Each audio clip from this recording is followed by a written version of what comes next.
And you want to get into the view of the camera.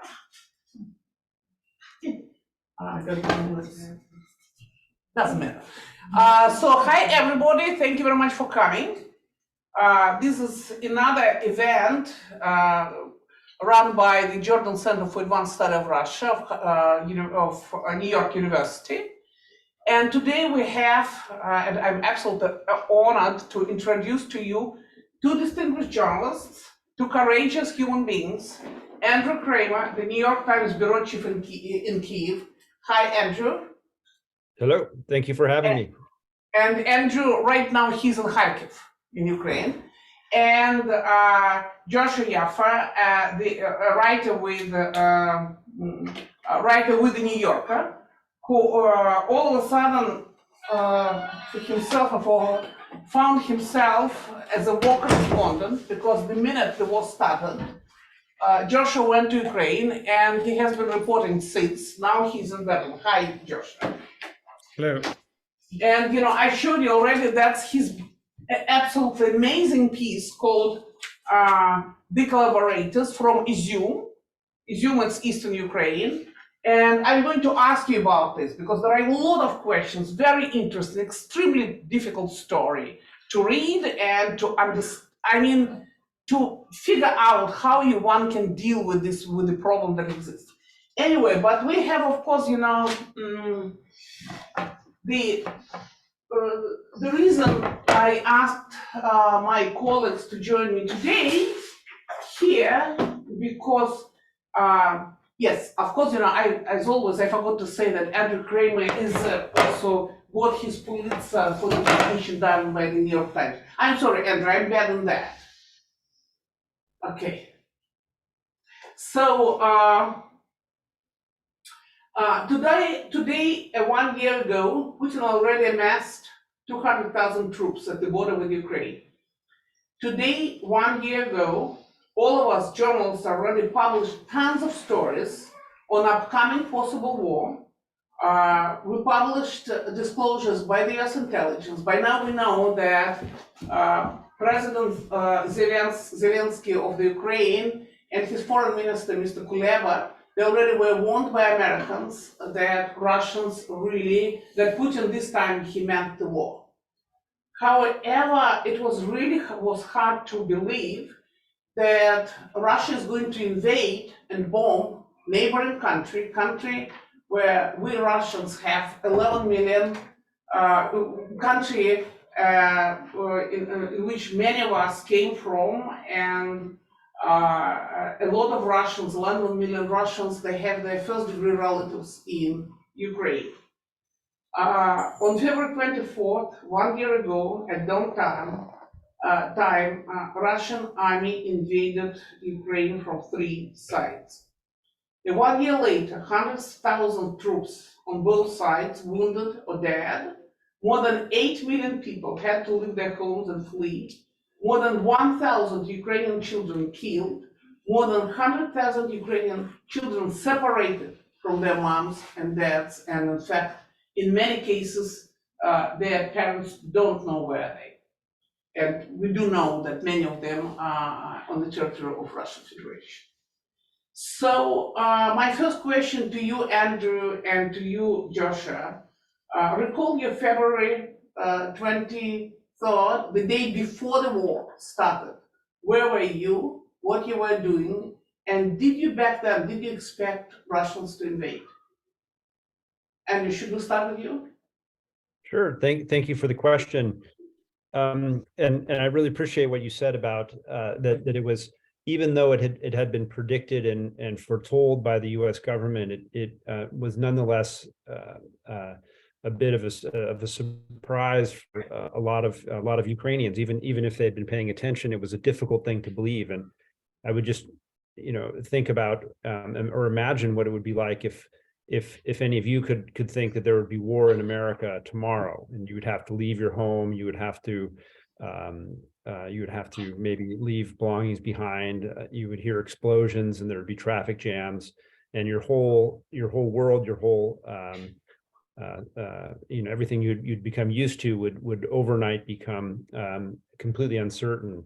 And that's really what the situation was in Ukraine on February 23rd of last year. People they knew this was a possibility. They'd been hearing about it, but it was still very difficult to believe that it would actually happen. On February 23rd, I was in Severodonetsk. I'd been covering the escalation in eastern Ukraine that began about a week before the full-scale invasion.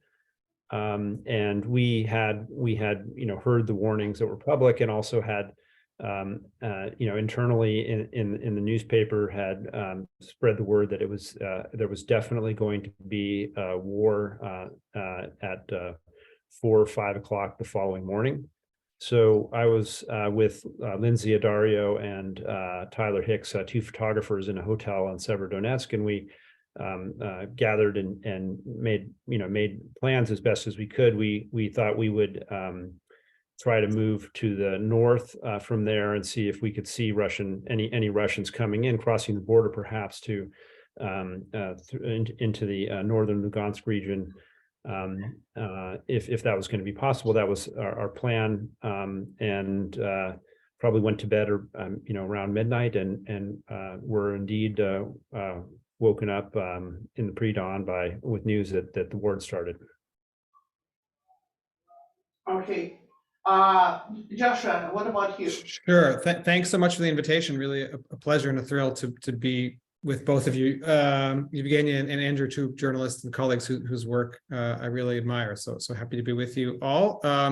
Andrew's story actually reminded me of how much our stories intersected of the beginning of the war, because I was actually in Severodonetsk the early morning of February 23rd. Andrew and I were actually at the same hotel. We must have seen each other on the 22nd, though my timing here is a bit fuzzy. But on the 23rd, I went to a city in the Luhansk region called Shastya, which some people in the room may know, a town whose name means happiness. Wasn't a particularly happy place for some time. It had been occupied briefly in 2014 during Russia's first invasion of the Donbass. And like Andrew, I was operating under the assumption that the coming invasion, and by then it was clear there would be some sort of military incursion by Russia, but that would have, at least at the beginning, a kind of local focus, that it would be a renewed push in the Donbass, and it might spread outward from there, but that the first invasion point or first focus of the invasion would be somewhere out in the east.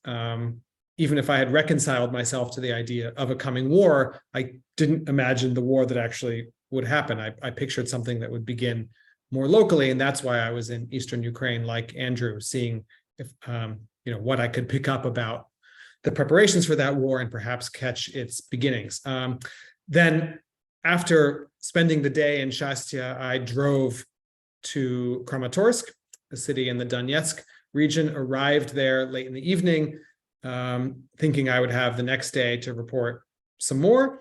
And then, like Andrew and so many people across Ukraine, woke up at 5 a.m. to the sound of Kramatorsk being hit with cruise missiles. There was some military airfield, some other targets in and around Kramatorsk that were hit early that morning. And it was clear that the war had begun.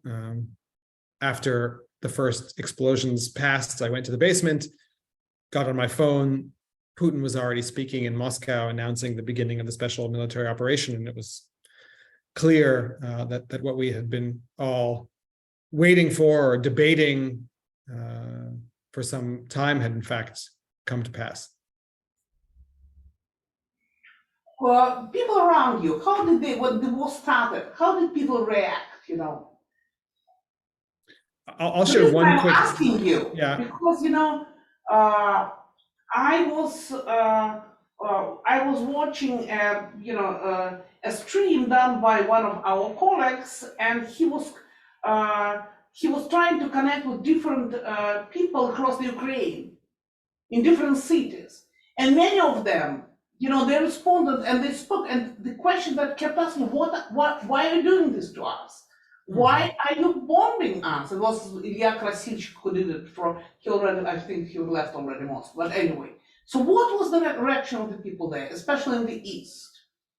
I'll just share one quick anecdote that I remember from, this is early in the morning. I mean, the bombing happened at 5. I was up. I clearly wasn't going back to sleep, right? So, and it was also still dark. So and it seemed dangerous. We didn't know whether there'd be more bombing. Would Kramatorsk be hit again? So I didn't leave the hotel, I guess, until maybe 7 or even 8, what felt like hours. But when I did go out already in the daylight, I remember this one scene very vividly, which is driving down the road in Kramatorsk, and there was a crowd of people at the bus stop, like dressed and waiting for the bus to go to work. I mean, I guess what should you do, right? There isn't really a right or wrong response to the beginning of an invasion of your country, but some people, not knowing what else to do, went to the bus stop and were waiting to go to work. There were also scenes of incredible lines of cars at the gas stations, people trying to get out of Kramatorsk, desperately trying to fuel their cars. The ATMs were empty, I think, by 8 a.m. It was hard to get cash, which also speaks to the notion that most people were not fully prepared, neither mentally nor logistically, for the invasion, and were not expecting the kind of invasion that Russia ultimately carried out. But it was this combination of bizarre, placid normality in Kramatorsk combined with a real panic of what had begun and what would it mean for a place like Kramatorsk, which also had been occupied in 2014 and was deep enough into the Donbass that could realistically worry the same thing could happen again. But I guess that juxtaposition turns out to be quite standard in wartime, or at least in this war. It would repeat in different ways over the past year. Andrew, would you want to add to what Josh said? Well, I think that the first day journalistically was one of the big. Okay. Andrew?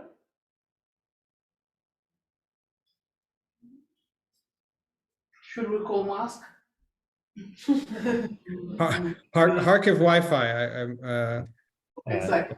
Incredibly interesting news story, and yet I was on the I was out of place. I was in eastern Ukraine, and really the story was in Kyiv.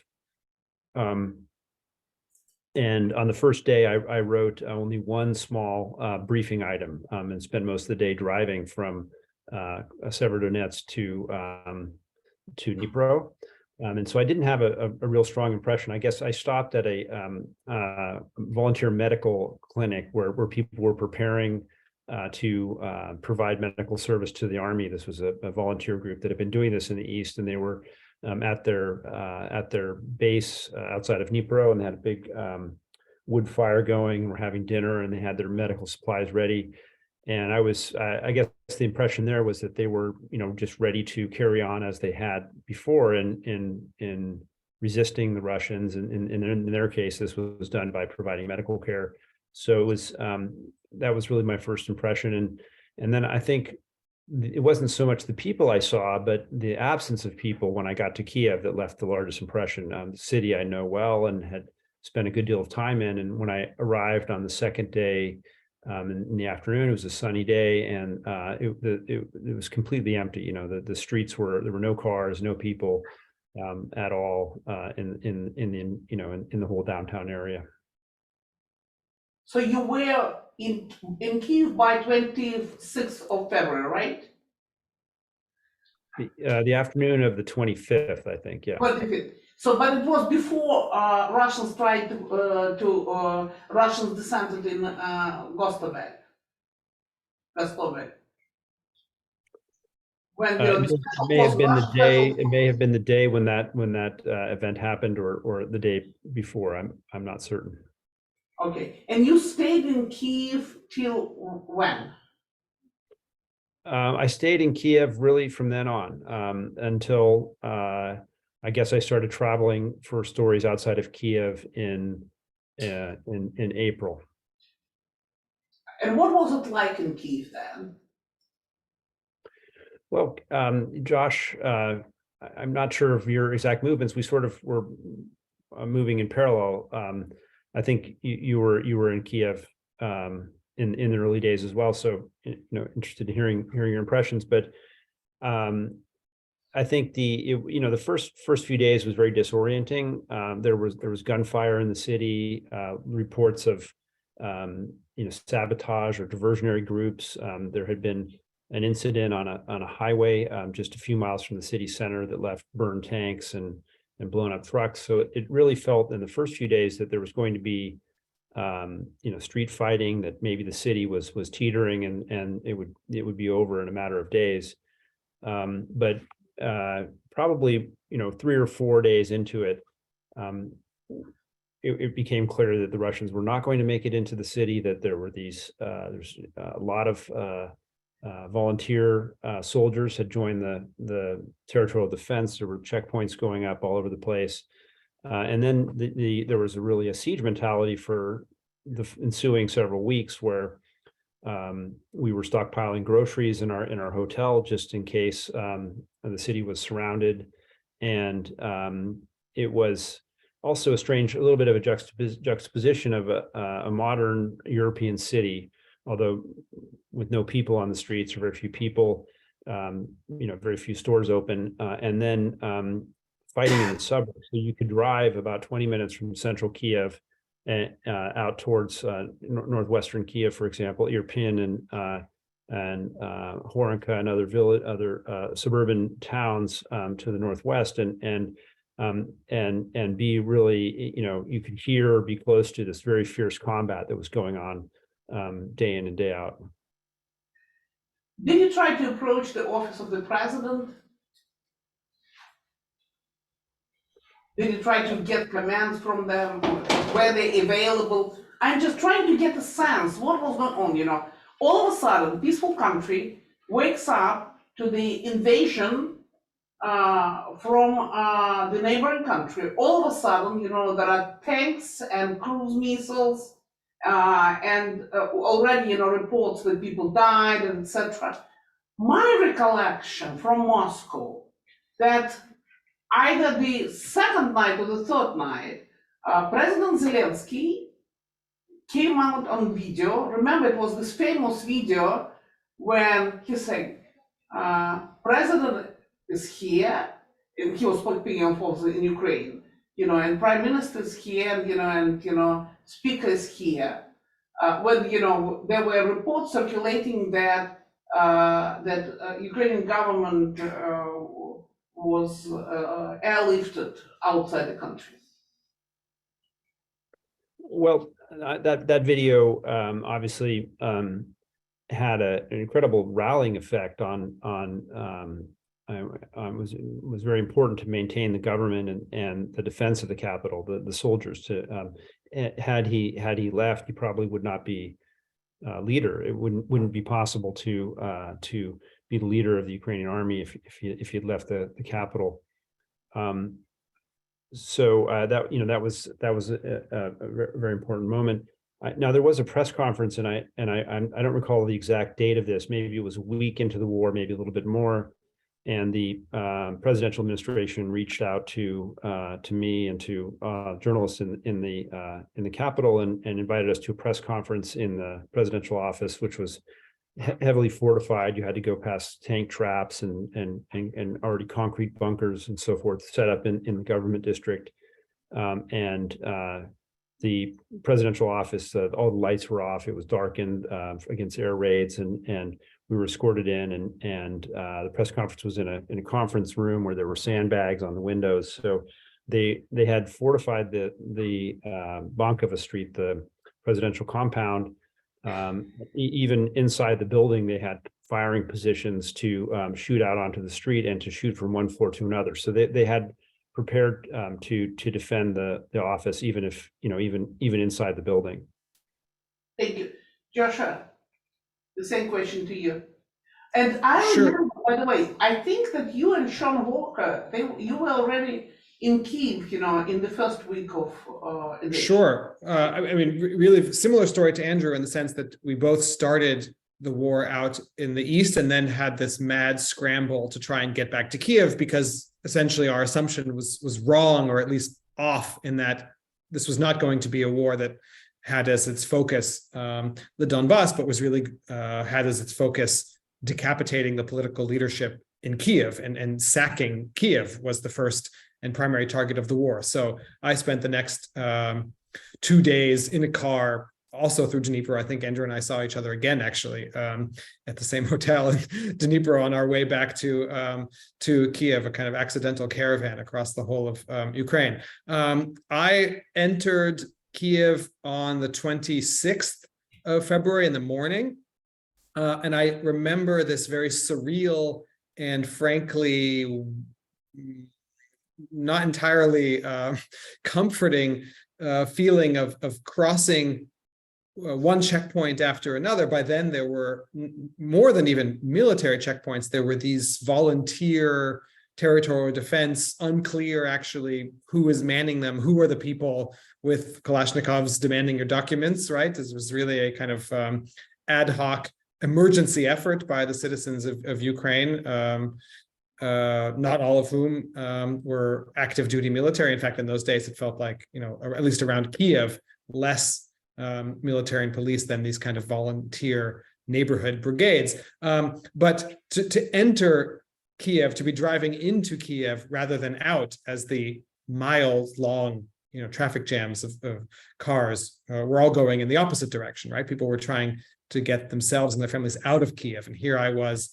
the sort of lone, if you've ever been in a traffic jam where like one side of the highway is completely blocked and you're kind of the only car traveling the opposite direction, that's a bit what it felt like entering Kyiv. And I had this feeling of not being a war reporter, right? Being an accidental war reporter, finding myself in a war rather than choosing to cover one, feeling like, is this, really the best thing for me to be doing, or rather, what am I getting myself into? I mean, it felt like there was no choice given my attachment and interest to the region, to both Russia and Ukraine. I mean, there's no way I wasn't going to do my best to cover the early days of the invasion, and that meant being inside Kyiv. But I also felt like I was definitely in over my head and had no real idea what I was supposed to do journalistically, other than just be there and hope that fact alone would produce something useful. I think in the early days it actually did. I mean,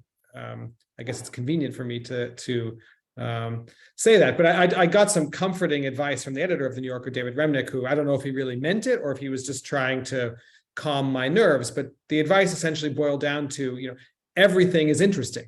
Just walk around. Like day 2 of the war, Kyiv is under siege, as Andrew mentioned. Russian military units are on the outskirts trying to penetrate the capital, trying to capture or kill Zelensky. Just be there, walk around. What are people saying? The first conversation you have will already produce something enlightening. Go to the metro, go to the grocery store, go to the hospital. And I found that to be comforting, in that it removed what had been a big stress, besides just the safety question, which is the journalistic question of like, what am I actually supposed to do here? The war feels too big to wrap your mind around repertorially. Where do you go to cover the war, right? When the Ukraine is being invaded from, I think at that point, 5 different axes all at once. But with Kyiv, the center of the invasion, and as Andrew mentioned, having undergone this radical overnight transformation of being a vibrant, recognizable European capital of the kind that I think lots of New Yorker readers had been to, if not literally Kyiv. It was a place that they understood, with a kind of rhythm of life that was similar to many cities in Europe, to suddenly become this ghost town and the center of or at the in the crosshairs of this enormous army, the second army in the world, right, as we thought at the time, bearing down on it. Just being there and talking to almost anyone, frankly, was interesting. I mean, of course, the story evolved and changed doing random interviews on the streets of Kyiv 1 year later, I don't think is as illustrative or helpful for the reader. But I think in those days, just capturing the mood was actually a useful journalistic service. And it was one that I felt I could perform, unlike trying to actually to wrap my head around the military state of play or even the political state of play. That just felt too difficult. Didn't even really know where to begin, but I could, once I got to Kyiv, just go around and talk to people. And that was essentially my reporting task in the early days and really weeks of the war. Thank you. I believe that both of you did stories from Bucha. Tell me, when did you get there? And, or your opinion, they're two cities, one after another. So tell me, when did you get there? And to which extent? Because I have a feeling that this assumption of the war at the beginning, there was sort of expectations that war is not going to last. It's going to come to an end quickly. And then it was going on, and then Bucha happened, and it was totally, it gave totally different perspective to the war. All of a sudden, Russian army looked as a bunch of savages who reminded us about what Nazi Germany did during the World War II in Ukraine as well, but all across the invaded territories. So my question to you, are you surprised by the way Russian army behaved in Bucha and Irpin, or you think it was something to be expected? And by the way, Andrew, you covered the war in Iraq, right? So you can compare those wars. Can you say something about that? Sure. I think maybe one of my assumptions about the war had been wrong, and that was thinking that the regular Russian army would be less dangerous to civilians and to journalists than proxy groups that might be accompanying it. So that if there were Chechen proxy groups or even Donetsk People's Republic proxy groups with the army, that these would be the organizations that would be committing human rights abuses or would be a danger, where the regular Russian army might sort of play the good cop in this situation. And that turned out to be a obviously wrong assumption. We'd been covering the flow of internally displaced people coming out of the Bucha and Irpin area across the destroyed Irpin bridge for several weeks, really, and some of them were in a terrible state when they came out. Very very shooken up, or even with injuries, and they would tell stories about horrific things that were happening in Irpin and in the suburbs. Talking about bodies on the streets, or acquaintances who'd been shot by the Russians. But these were stories that were recounted by IDPs, and maybe they made it into copy. There was also an incident on the Irpin bridge that was Lindsay Dario photographed of a family killed by a mortar shell on a clear area where civilians were evacuating. So there was a premonition, but it wasn't entirely clear the scale. And I went to Bucha the morning after the Ukrainian army had moved in the first time, the afternoon before that, and I came in. I was actually doing a different story. I had meant to find a group of people doing demining in Irpin, and I went in with an Azov soldiers were escorting me past the checkpoints, and they had an errand to run in Bucha that morning, and so we drove into Bucha, and I asked them, because there had been a report on the BBC the previous night of bodies found on a highway to the south of there, and I asked the soldiers whether they were aware of any human rights abuses in Bucha that would be visible, and they said no, they didn't have anything that they were aware of. But we decided to go to look at the destroyed tank column in town, and it was a sort of misty, misty morning. The city was deserted. You could hear a few explosions. It wasn't quite clear, the state of affairs there.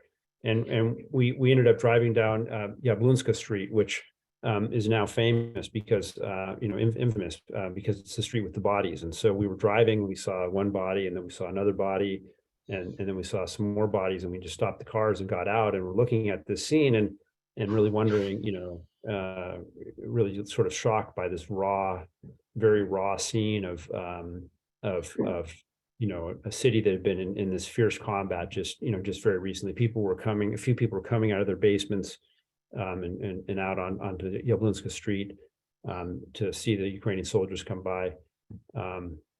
So I saw it very, very fresh, the scene in Bucha. Well, Andrew, I would insist, were you surprised that Russians were, you lived in Moscow for what, since mid-1990s, right? So you traveled a lot to Ukraine and as well as Georgia, right? You were writing since the beginning of conflict 2014. Anyway, but you probably saw that a lot of people in Ukraine, they were speaking Russian, there were a lot of Russian speakers. And for a while, all of us were writing, while writing about Ukrainian politics, we were writing about divided country and all these cleavages along ethnic lines and etc. But these were obviously very close countries. Do you have any explanation why did Putin decide to go so brutal? And I would probably rephrase my question. Do you think those soldiers who committed these genocidal type of crimes in Bucha and Irpin and Borodyanka and in many other places, and we know a lot about this, and of course in Izium and in Kharkiv region, etc. Did they get the order from their superiors to do that, or whether it was their own decision? Well, I think the various investigations into what happened in Bucha hopefully will provide a clear answer to that question. I think that's certainly something that should be pursued. And I had also been to I covered some of the war in Chechnya, Yes, and you see there was quite a bit of brutality there as well. I think there's the idea that Ukraine was divided or it's almost part of the justification for the war. It's a Russian view of Ukraine that the nation had been divided by language and geographically, and that the eastern parts were different from the western parts in such a significant way that Russia needed to intervene. And the Ukrainian, I've been here for a year now, and it's obviously been a dramatic year, but Ukrainians, always felt that there was this sort of lethal threat from Russia because it runs in their families from the Holodomor in the 1930s, from the deportations to the Gulag, from the insurgency in Western Ukraine that was active until through the 1950s. So there had been, in most Ukrainian families, there had been a history of murder and attempts to destroy their culture by the Russians that was known and understood. So they really felt that on their skin and understood that this was about killing them and repressing their culture. So I was certainly surprised by what I saw in Bucha and left an impression, but I don't think Ukrainians were.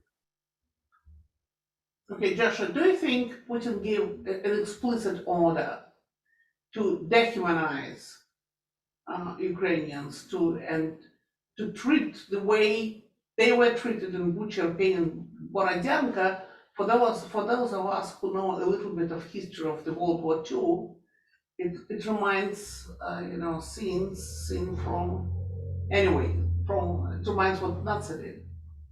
I have no idea. You However, didn't. however disappointing this may be as my role as a panelist, I actually think that you're better placed, or I trust your intuition and analysis on this particular question as to what might have the orders been in Moscow. I really I would be guessing so wildly as to feel like it wouldn't even be particularly helpful. Certainly, and I do want to actually hear your own estimate of this question. The only thing I'll say is that from my reporting on the ground, it is clear that there were certain, if not quite orders for acts of brutality, then that was at least at minimum accepted as part of the overall mission, right? And perhaps, or in fact, we know from history that the Russian army doesn't maybe have or suffers from a lack of imagination, shall we say, in how it should carry out its objectives besides relying on brutality, right? That especially when it encounters resistance or any difficulty in carrying out those objectives, it has a, I think, institutional habit, we could say, of relying on brutality to try and achieve those objectives. That's just clear from the history, Chechnya and elsewhere. In those days, early April, after Russian forces pulled out of the Kyiv region, revealing atrocities in places like Bucha, I went on the other side of the Dnieper to actually the Chernigiv region, but equidistant basically from Kyiv as some of the towns like Bucha and Irpin, to a small village named Novy Buykov, where that had also been occupied for 1 month or so by Russian forces that had just left. And local villagers, unprompted, this wasn't something I had heard about. I didn't go in search of this story, essentially kind of putting your finger blindly on a map. I just ended up in this village of Novy Buykov. And very quickly, upon asking locals about the experience of occupation, I was introduced to a number of people who had been held prisoner in a cellar in Novy Buykov. At one point, this cellar held several dozen people, and multiple people who had been held in the cellar described to me independently. These were separate meetings around the village. No one had a chance to somehow coordinate this story, but that the night before the Russian soldiers pulled out of Novy Buykov, they came into the cellar, and the local commander said that his commander, an officer higher up the chain somewhere else, had instructed him that he needed to deliver, quote, 4 bodies before the Russians pulled out, and was demanding of the people held in the cellar 4 volunteers to be shot. I found this story shocking and chilling when I heard it. I couldn't help but believe it, given that it was told to me repeatedly by different people who were held in the cellar, who, as I said, spoke to me independently, not expecting that I would show up in the village. So clearly, the fact that if indeed such an order was passed down, I don't think an order like this obviously initiated in Moscow, I don't think such a thing would be necessary, but it does suggest that a culture of brutality is not entirely spontaneous within the Russian army, but rather built into its institutional culture. As to whether or not this is what Putin wanted, I would, with great curiosity, throw that back to you. I don't really want what I know when I was still in Moscow back then, and I was writing about and I tried to ask people in Moscow, and somebody told me from the government, somebody told me that in fact there was an order to be very careful with respect to civilian population. That since Russians were told that they were going to occupy the entire country, and they should be careful, not to create, a lot of problems among the civilian population. So they were coming as, elder brothers who were going to save Ukrainians from Nazi and nationalism, etc., etc., etc. So there was this line of thought. So some people, my quick answer, I don't know also. I'm extremely interested in that because, Putin loves to pretend to look as if he's the only European in Russia, the same goes, right? And now the entire world is able to see his barbarian face. And after Bucha and Borodyanka and Irpin and Izium and etc., it's really difficult for him to keep his sort of European image intact. One thing that we learn time and again, I didn't report on this super specifically, maybe Andrew did. Here I'm relying on the work of colleagues, but I actually heard something similar in Novi Bykov too. So I guess I have my own kind of confirmation of this, is that Russian soldiers tended to get, especially in this early wave of occupation in February and March, more brutal over time and more brutal as the resistance they faced increased. In other words, I find it entirely plausible that the initial orders were to go light on civilians, to think of yourself as liberators. The Ukrainian people will welcome you. We're there, to free our brothers from the yoke of the degenerate West and NATO and so on. But when that narrative fell apart and instead Russian soldiers were being killed and were not able to complete the objectives with the ease that their higher ups promised them, that's when they became, some combination of confused, frightened, angry, vindictive. That was the case in the small scale of Novi Bykov, that the Russian soldiers became much more aggressive as the occupation went on, and as they were not able to advance. They didn't want to stay around in Novi Bykov at all. They thought they would move very quickly through and get close to the capital, but they got stuck, and then they faced resistance. There were fights in which some soldiers, Russian soldiers, were killed, and it was after this that this aggression built up. So perhaps both of these stories can be true. The one you heard, and this one about aggression. Na месте, right? Actually, kind of at the place where things were really happening. Thank you, Josh. I also wanted to ask you about this great piece of yours on collaborators in Izium.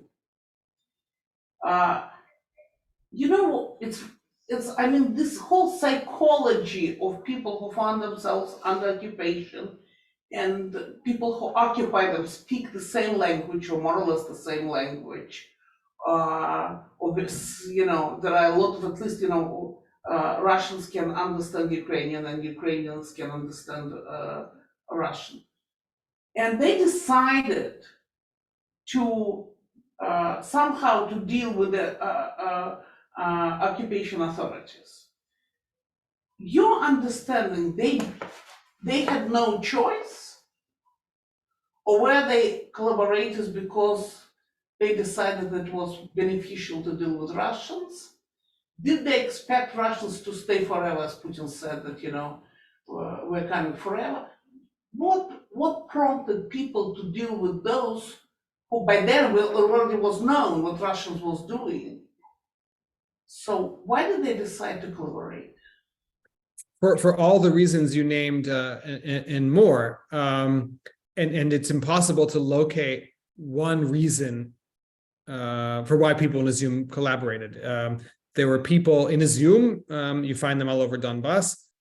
There is some percentage, I don't know what Andrew's rough estimation would be, 2%, 5%, 10%, that probably seems high, depending on the town. But there are some percentage of the local population that let's loosely call pro-Russian, right? People who have sympathy for Russia. Perhaps it's more a sympathy for a mythologized Soviet past, but somehow that bleeds into a kind of affinity for modern day Russia.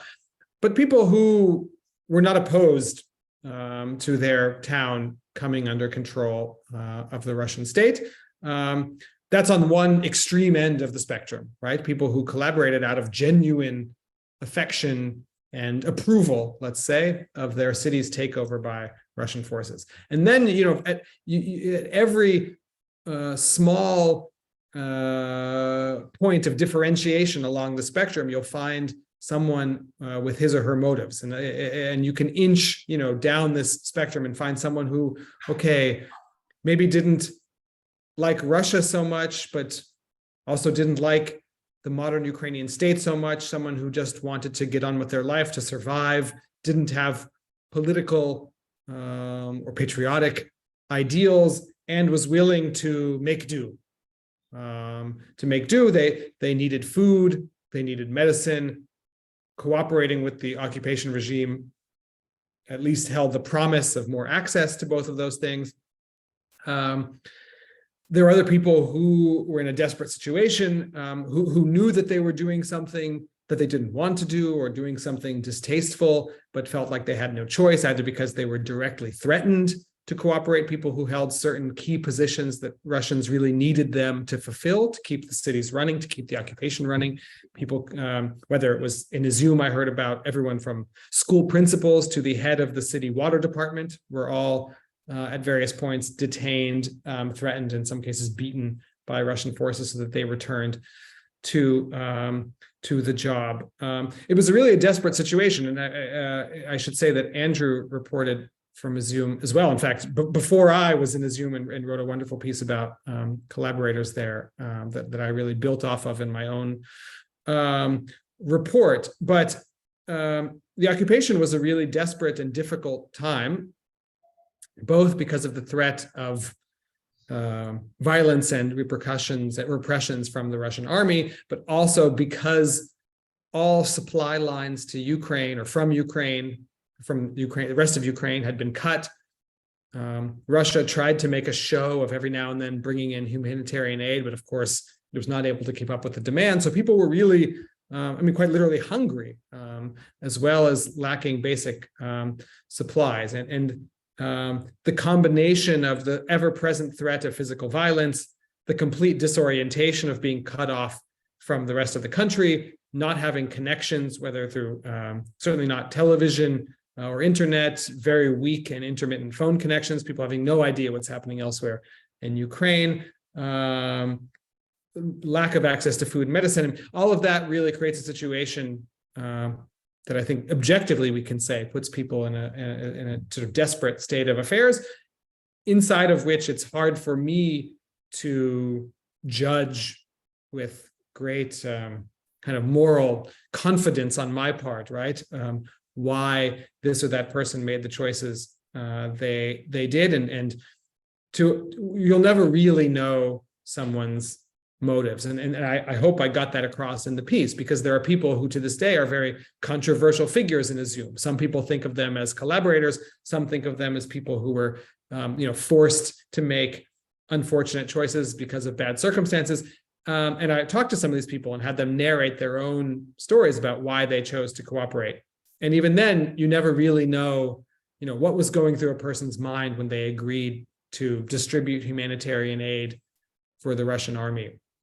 The story they tell you may be just that. And I hope that ultimately in the piece, one of the things I got across was the utter unknowability, the kind of the black box that was occupation, that is occupation. And you'll never really be able to see into a person's soul to understand, what drove their behavior. But I think it's fair to say the combination of factors is so difficult that it's not hard to see how people felt themselves with no choice but to respond, as the saying goes, to desperate times with desperate measures.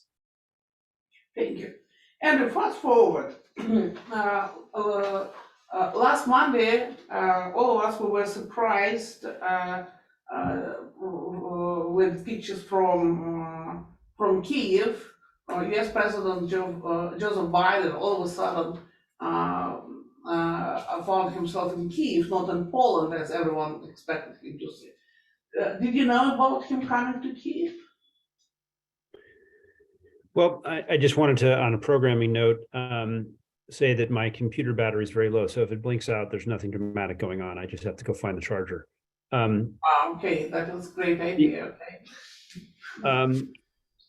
There had been rumors about Biden's visit because, and not least because they closed the center of the city to traffic the night before, but also it had just been swirling around. I think Kuleba, the foreign minister, offered a hint, 4 or 5 days before Biden's arrival, saying, we have significant events coming up before the anniversary of the invasion, and it sounded like he was hinting at this, this possibility that Biden would come.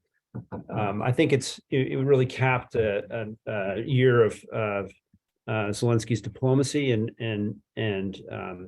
the Ukrainians have very deftly used the drama of a wartime visit to Kyiv to convey the message of the war, to convey their message that they want weaponry and support from the West. And this began with visits by Polish, Slovak, and I think Czech leaders in March that came in on a diplomatic train, and that's been the way that it's been done since, and how Biden traveled as well. So it was. Wait a second. Biden flew on ES-1 F2 to Poland, and then he took a regular train, or it was a special train?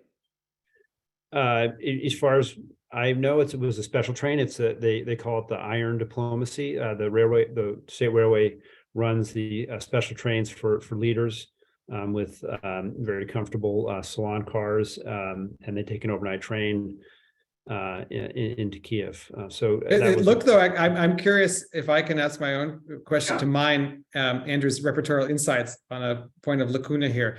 It looked like Biden was in a different VIP train than the one that like Boris Johnson and everyone else took. It looked like Biden had his own extra VIP train. I don't know if you've looked into the matter of the Biden train carriage, but I'm actually quite curious. As an aficionado of Ukrainian railways, I've become quite a fan of this wonderful company and service. Maybe you can tell us more about the precise train that Biden traveled across Ukraine in. I'm afraid I can't. The poll report that came out suggested that it looked like on the outside, it looked like an ordinary train, and that the train station in Poland had not been entirely sealed off. There were some ordinary passengers milling about that had no idea that the U.S. president was getting on the train. Now that you mentioned, I think his conference room did look a little bit nicer than what Johnson got. So. When President Vladimir Zelensky and President Joe Biden met, alarm went on, right? Oi, that's what happened. That Andrew's computer went down. Hopefully he'll find his charger and rejoin us. Absolutely, yes. Joshua, then question to you. What is your perspectives on the upcoming months? First of all, do you think that Russians already started the offensive, or we should expect that they will start from Belarus, or some people even the hypothesis goes that they may invade through the sea and through Moldova. And yes. It's another good question where I may not have a satisfying answer, and that I'm unlikely to tell you some exclusive piece of news that you haven't seen before. Here I really mainly know what I read, and my sense from my last trip to Ukraine, which I came back from only 4 or 5 days ago. So I have some fresh impressions, but still, no one really. Where were you? I was in the West for a bit. My first time actually spending time in the West since the start of the war in Ivano-Frankivsk and Lviv. Then a lot of Kyiv, as is always the case, Chernihiv, and Kharkiv and the Kharkiv region. Wow. I was reporting this piece that I mentioned, I guess just in the minutes before our session began, that I'm effectively closing tonight, before and after our session, but about a year of war, a kind of anniversary piece, revisiting places, people, characters I met along the way, finding them now, bringing myself and readers up to speed as to what happened in their lives, and trying to kind of provide a small, I mean, not an exhaustive or a complete one, but a small recap, just on the scale of my own experience in Ukraine over the past year. So that's what I was doing mainly this last trip. As to your question about the Russian invasion, or sorry, offensive, and what it may mean, or is it happening already? I think it is happening. I think we are seeing the Russian offensive. I mean, here I'm really relying more on the wiser, on the analysis of wiser analysts than myself, and also people in the Pentagon, other NATO militaries who are suggesting that indeed the Russian offensive has been going on for some weeks now, and it is likely to proceed along the lines we have seen it already, which is a rather scattershot, brute, not entirely successful attempt to throw more resources at a strategy that wasn't really bearing fruit earlier in the war, and so there's no reason to think it will suddenly produce a different outcome now. I read just before we started a metaphor. I may be garbling its precise formulation, but something to the effect of stepping on the gas in a car that's about to break down. May make you go faster for a bit, but it's not really going to help you get where you need to go. And I think that is a fair summation of the Russian military push at this point, adding more intensity to a strategy and to an institution that wasn't providing the military result Russia wanted before, isn't necessarily going to change that picture, which potentially, and this is what the optimists in Ukraine will tell you, opens up some opportunities for a Ukrainian counteroffensive later in the spring. If Russia indeed exhausts itself now, if Russia kind of does the most that it can and expends a lot of ammunition and lives to achieve not much in this winter or early spring offensive, then it leaves itself potentially vulnerable for Ukraine to then mount a counteroffensive later in the spring. And that may be what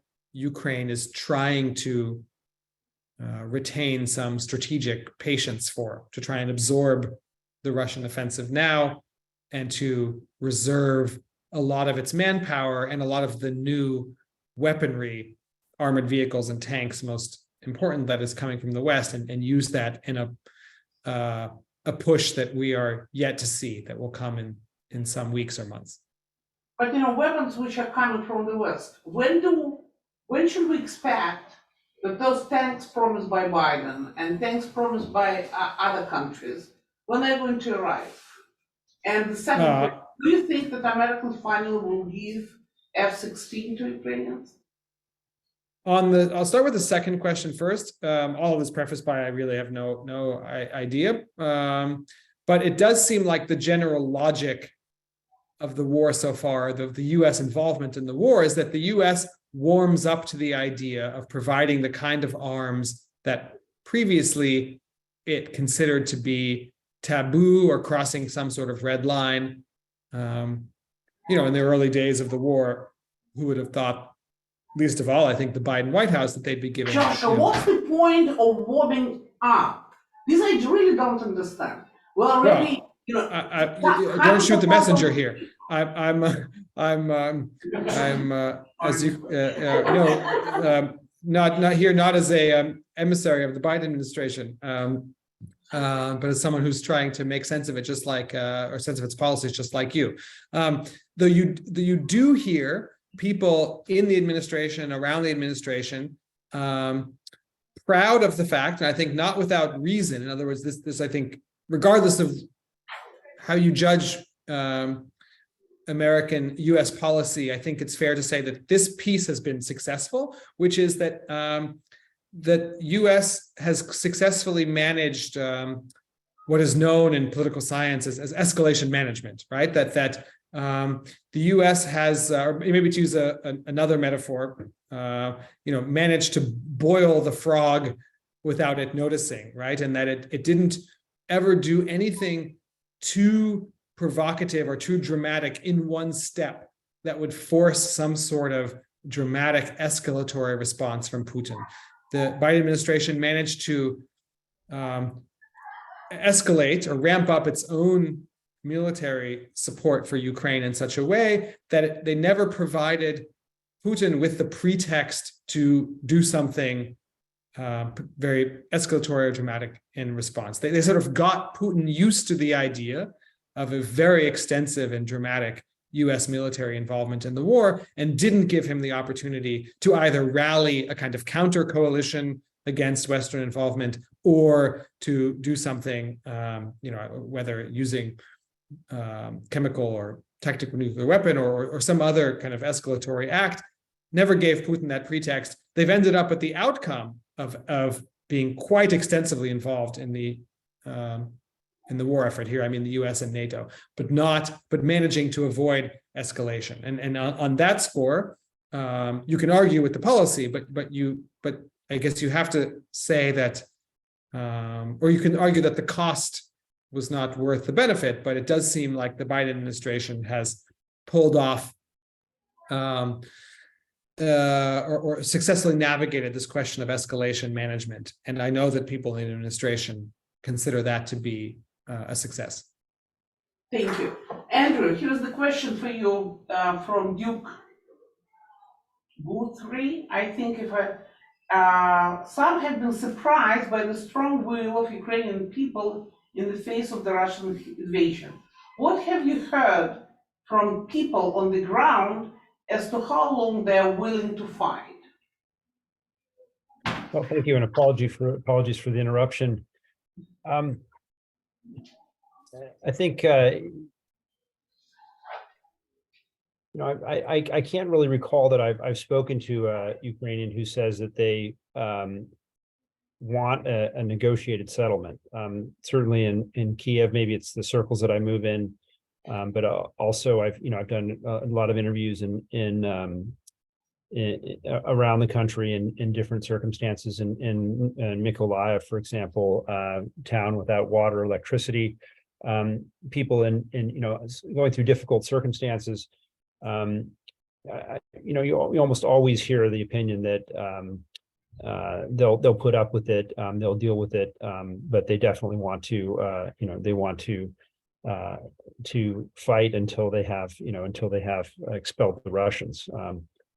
So a year on, there's certainly exhaustion and a lot of disruption from the blackouts, but there's no real sign of any sort of organized movement at all, or even much of a sentiment that people would rather cut a deal than carry on. Thank you. Joshua, the same question to you. Do you think, I would say it's really important because, 1 year into the war, a lot of Ukrainian cities just, totally destroyed. Hundreds of thousands of people died, and they still keep fighting. So you met a lot of people on the ground during your trip. What is the mood on the ground?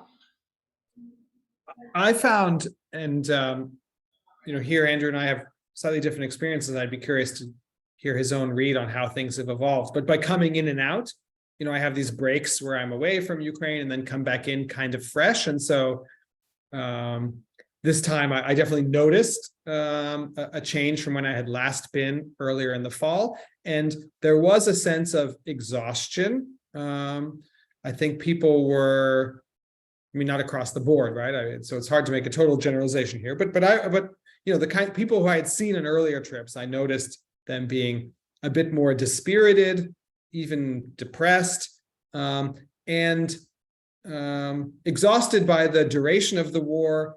And as I heard a number of people tell me, the anniversary, the fact that the war was now entering its second year was kind of unavoidable proof that the war hadn't ended quickly, right? You could no longer tell yourself this story about a quick victory.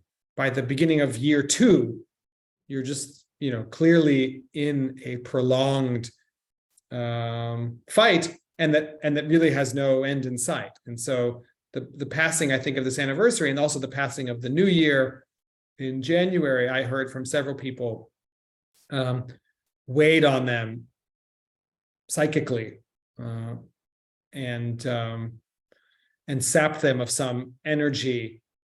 But as Andrew said, not of a resolve to fight, right? That it's not like that the second part of that is that people said, oh, we're so exhausted and dispirited, we just have to find a way to end this at any cost. It's time to negotiate. That I didn't hear from anyone, right? So I noticed and picked up on this sense of people being exhausted and dispirited by the duration of the war, and also just by the mounting cost of the war, the destruction of Ukrainian infrastructure, the death of really Ukrainians' kind of best and brightest, as many people will say, right? That because many of the most active, spirited, patriotic people volunteered to join the army, those are the people who are dying, or at least some of the more visible deaths have been of people who were really beloved, at least in their own hometowns, and people who were known to be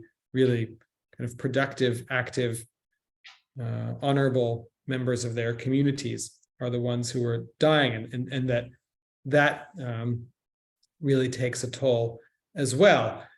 All that said, I found uniformly, anecdotally to be sure, right? I wasn't carrying out sociological surveys here. I'm just talking about people who I happened to see on my last trip. But uniformly, everyone said that the only resolution to this situation, however dispiriting it is Ukrainian victory. And no one I encountered was seriously considering something like a negotiated settlement that would voluntarily hand Putin some part of Ukraine.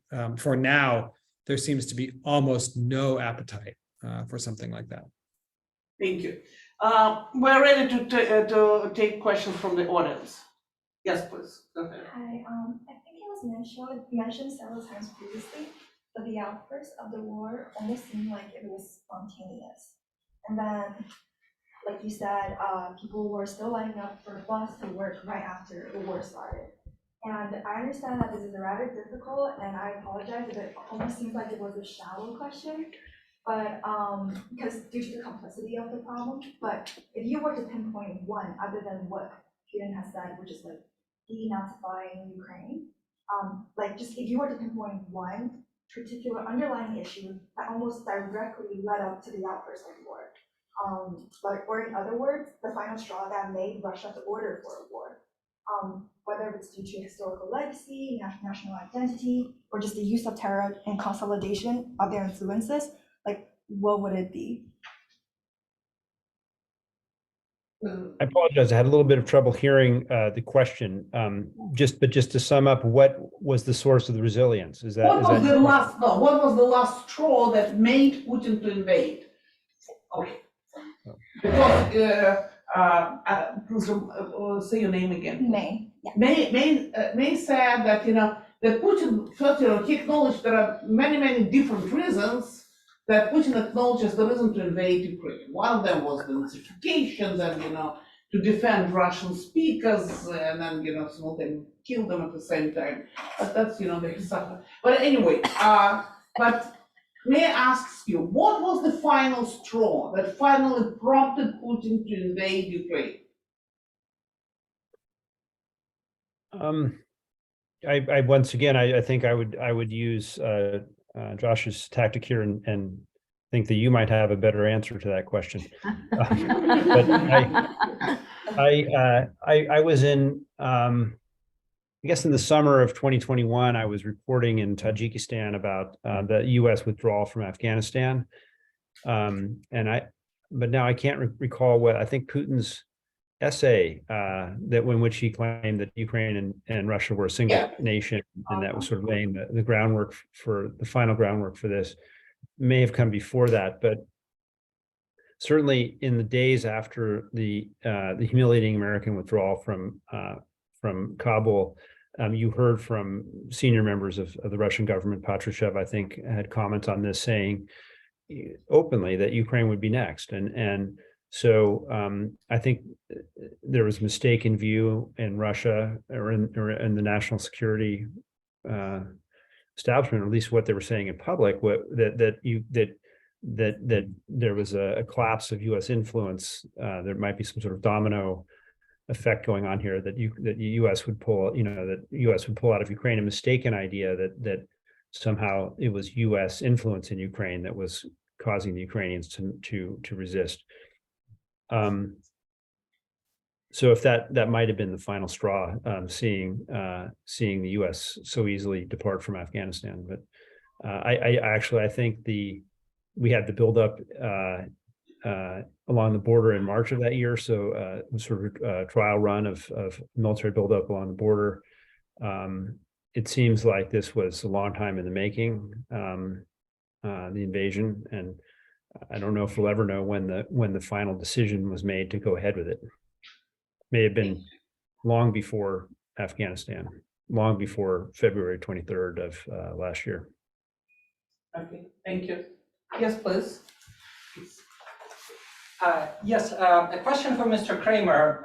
I think we tried to discuss the reasons of Ukrainian attitudes towards Russia, and we mentioned Holodomor and the fight against occupation of Western Ukraine by Soviet troops.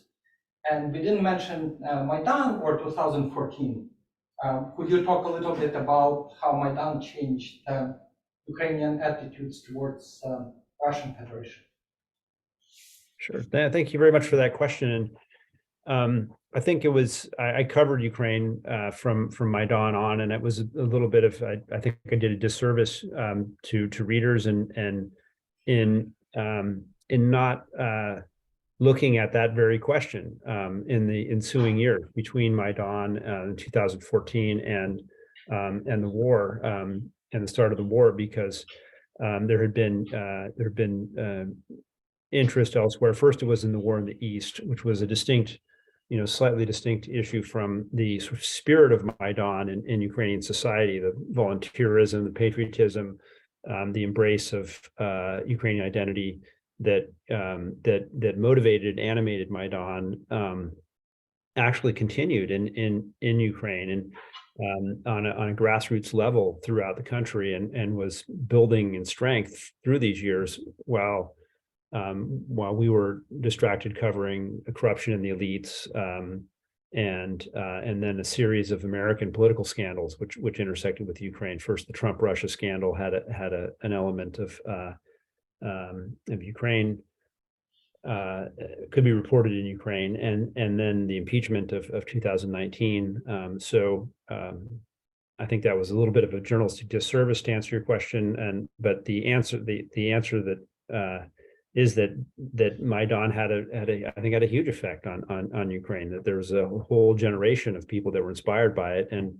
I think Josh wrote a very excellent article about two young activists who joined government after Maidan. So you had idealistic people coming into government, coming into the police, into other institutions, and reforming them, and then just an amazing number of volunteer organizations, I guess we'd call them, like non-governmental groups, that just popped up all over the place and were solving problems in their communities, and also solving the big problem of their country, which was the war and the Russian threat. So it really was incredibly significant in laying the groundwork for Ukrainian resistance during this war year. Thank you. Yes, please. Speak up when you're asking. Yeah. a Yes, question. so on the front page of the New York Times today, there is an infographic showing the UN members that are in support of a GA resolution that will put sanctions on Russia and those that won't. And now that it seems like the war is going to drag out, how much does Ukraine rely on these Western support and ammunition, and how long is the West likely to provide these support?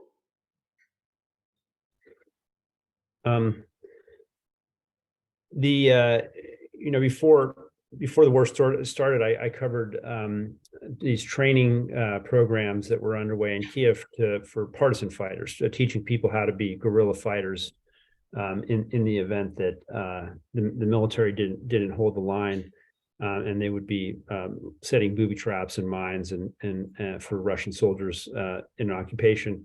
And I think that points to the idea that with or without Western support, Ukrainians would fight or will fight.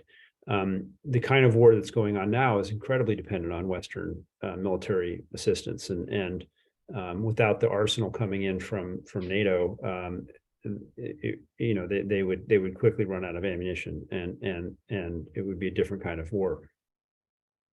And how long the West will continue to provide that, I think that's a different question, and I don't see under any scenario that the spigot would just be turned off. But with Republicans in control of Congress, it seems it'll be harder row to hoe to get as much aid as they got in the past year.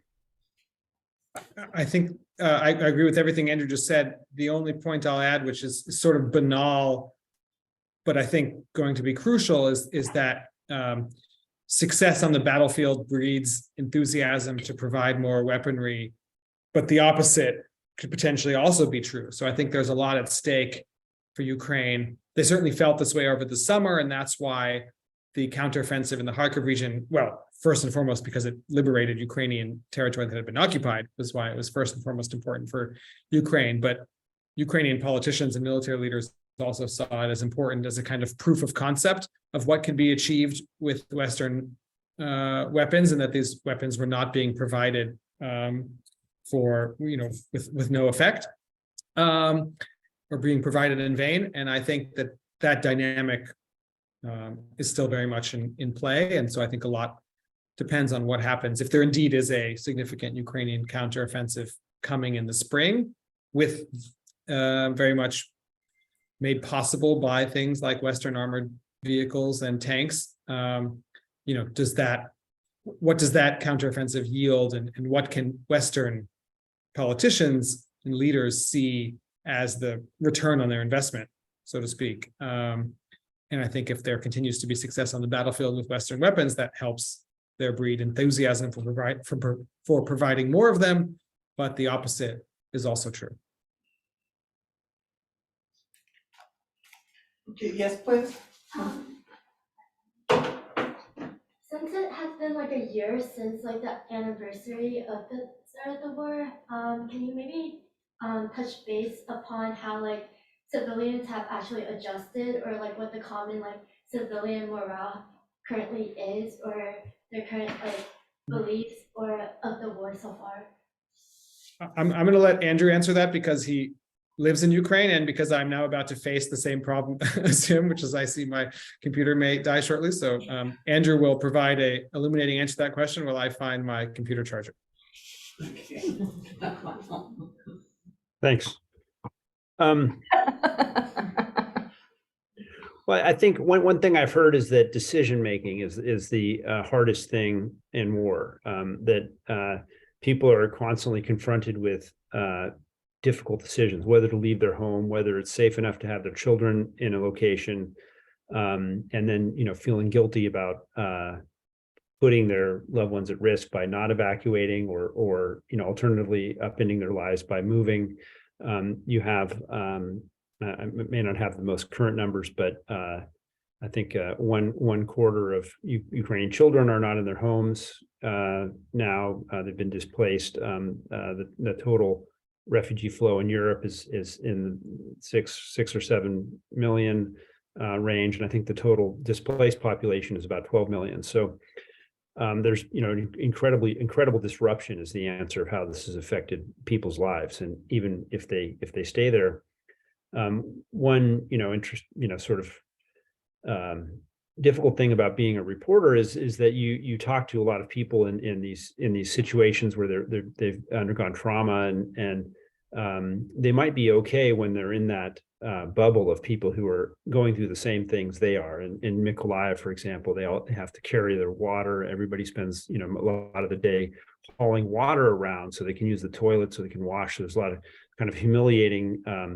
experience. But if everybody's in the same boat, then, it's okay. And then you show up as a reporter from sort of a different world, and you ask them, how are you doing? Or, what does it feel like? And that's when it sinks in a little bit that this is, this is not normal, and their middle class, lifestyle that would be recognizable to anybody before the war is gone, and they're in fact refugees, or they're IDPs, or they're victims of war.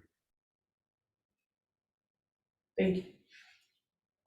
Yes, please. I'm Gabriella. I have kind of a similar question. I was going to say, at the start, there seemed to be a clear indication that many people were choosing to evacuate. But do you have any idea how other countries, especially in the EU, have adopted policies to support Ukrainians? And have you found that there are many people who have decided to stay rather than flee with so many others? And did you see that many people after the first day continue to try to go to work as normal, or when that might change? And how do you see people continue to go about their lives? And did maybe many of them become volunteers or something? Well, there's been, really inspiring gestures and on the part of EU countries. Ukrainian cell phones had no roaming. They could, people who found themselves in Europe could make calls for free back to their family in Ukraine. And Poland took in, I think, 1.5 million refugees and provided stipends.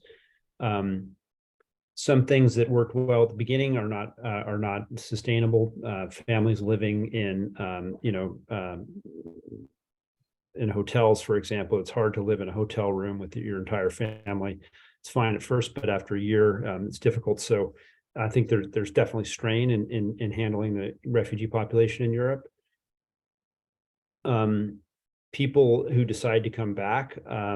I was with a mother and her 2 children on a train recently coming from Moldova into Ukraine. They were returning after a year, and they'd been living in Turkey in safety, but they were moving back to Kyiv, and she said that after a year, or this was maybe 11 months, that you have to make a decision, either start a new life or and adjust, or come back to come back to and face the risks. And she wanted to be with her husband and been separated for the year, and decided to bring her children back to Kyiv. So those are the kind of choices that people make, and I think the net flow of refugees, at least to Poland, had gone up a little bit during the blackouts, during the attacks on electricity, but not significantly. And in fact, there's quite a bit of back and forth right now. Okay, thank you. Yes, please. I was wondering, I took a class last year, and I remember it was on international politics, and I remember my professor, it was in January, and he was like, Putin would never actually invade Ukraine. There's this sense that there was a lot of talk, but this would never actually happen. And I was wondering, as you talk to citizens in Ukraine, was there a sense for Ukrainians that Putin would talk a big game, but this would never actually happen? Or just a specifically Western conception that Putin would never really do it? I think that the idea, or rather the disbelief in the kind of full-scale invasion that happened a year ago was, as we've talked about, actually fairly widespread in Ukraine. And Ukrainians, as Andrew has talked about, tend to be people who are not naive or Pollyannish about the threat from Russia, both historically and the present. And so it's telling, actually, that many Ukrainians couldn't imagine fully the war that was in fact about to break out. But the same thing is true in Russia. And here Yevgenia can tell us a bit more about the mood in Moscow just before and immediately after the war. But people very close to politics, to the Kremlin, many of them couldn't imagine or didn't believe in the idea of the kind of invasion we saw. So I think it wouldn't be fair, it wouldn't be correct to say that this was just a matter of kind of Western naivete or lack of imagination or understanding about Putin and who he really was. Putin surprised a lot of people. Maybe that surprise was unwarranted, right? Maybe we were all naive, but if so, then here you should include lots of people in Ukraine, lots of people in Russia, people much closer to ostensibly knowing Putin and his motives and what he's capable of. Even many of these people didn't see the war coming, at least not in the form it ultimately took. And to be fair, Michael Kaufman of CNA, he is a military expert. He one time and again that when Putin was amassing troops at the border with Ukraine, that it was for real. Remember, the first time Putin, moved troops to the border, then he met with Biden in Geneva, and sort of, Russians pretended that they withdraw some troops. In fact, Kaufman kept arguing, no, guys, they keep bringing more and more troops to the border. I remember, Joshua, 1 month prior to the war, I am corresponding with Michael Kaufman on some, messenger. And he wrote to me, you Russian liberals, you don't, and he was guest at my show at Moscow. You Russian liberals, you don't understand what's going on. Lori, the track is already running at you, he wrote to me.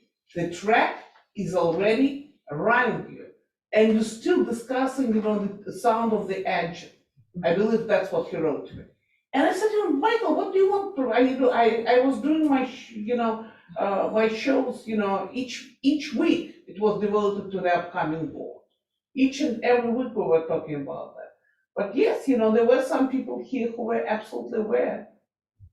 I will say that interestingly, in retrospect, it seems like, and I'm glad you brought up the example of Michael Kaufman, who exactly did get it right, that military analysts saw the war coming because they were not confused by matters of politics and Putin's personality. They didn't care what kind of regime Putin's Russia was or what was in Putin's political interests. They just looked at the satellite photos that clearly showed an army preparing to go to war, and they didn't need to see. They didn't need all of this, what's Putin's psychology analysis. But people, I'm oversimplifying here, right? But people who specialized in understanding Putin and understanding Putin's Russia were blinded by a kind of path dependency analysis, that this is so unlike the Putin we have seen before. This doesn't make sense for the kind of Putin we think we are dealing with.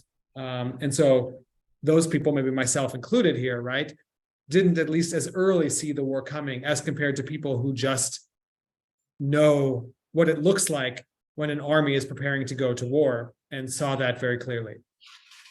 Thank you. Yes, please. I don't see.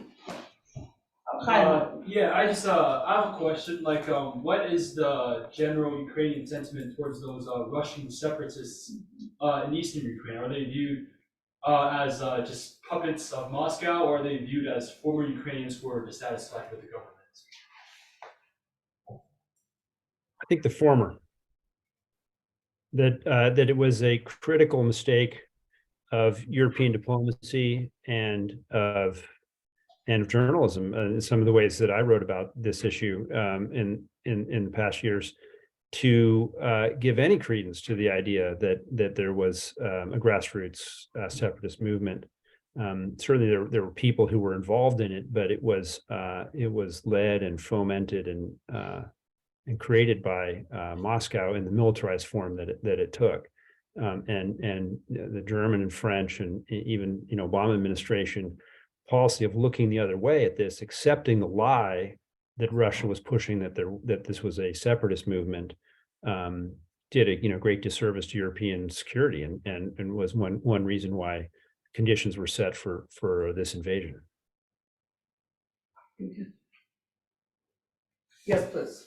Hi, just a question looking forward about accountability for this war. I think, depending on which article you read, there's a different interpretation of how effective sanctions are. But I'm just wondering, I hate to give a question, what do you journalists hear on the ground, but what is the discussion around a tribunal following this war whenever it ends? And what chances are there for any kind of political accountability separate from the more economic accountability model of sanctions that we might see in the future, if you know anything or have any position there? There certainly are lots of groups on the ground working, Ukrainian investigators and prosecutors, international experts who are assembling evidence of war crimes and preparing quite detailed briefs for any eventual legal process. I don't know quite how we get there. I don't want to sound too pessimistic, but I found myself confounded by the, I don't know whether you call it realistic or pessimistic take by Stephen Kotkin that appeared as part of a long interview in the New Yorker, actually, with the editor of the New Yorker, David Remnick, on this very point. But he says, in trying to sort of spin out, how do you actually get to this point of justice for those responsible, especially if you're talking about going all the way up the political chain in Moscow, that would require a kind of victory that is difficult to imagine on the battlefield. You'd effectively, as Kotkin pointed out, have to occupy Moscow. I mean, how else are you going to get Russian political leadership arrested and sent to The Hague or wherever you're going to do this? If that goes far beyond even recapturing Crimea, right? Which is like a pretty maximalist or most kind of ambitious war aim at the current moment. So I don't know how those two points are ultimately bridged, right? The work that's happening on the ground to assemble the case files that would be necessary for such a process, and how a process in given the kind of political reality that would need to come about for such a thing to take place, when and how that happens is harder to imagine. But it did happen to Milosevic, and no one, United States didn't occupy Serbia, but Milosevic ended up in Hague, and Karadzic, and so many others, responsible for the bloodshed in the former Yugoslavia. But Serbia didn't have a permanent seat on the UN Security Council, right? Yeah, but it was calm. I'm not making a prognosis here one way or another. There obviously is precedent, but it will obviously be difficult. Also the ability for international investigators and Western military units to track down Russian war criminals like they were able to eventually capture Karadzic and others also seems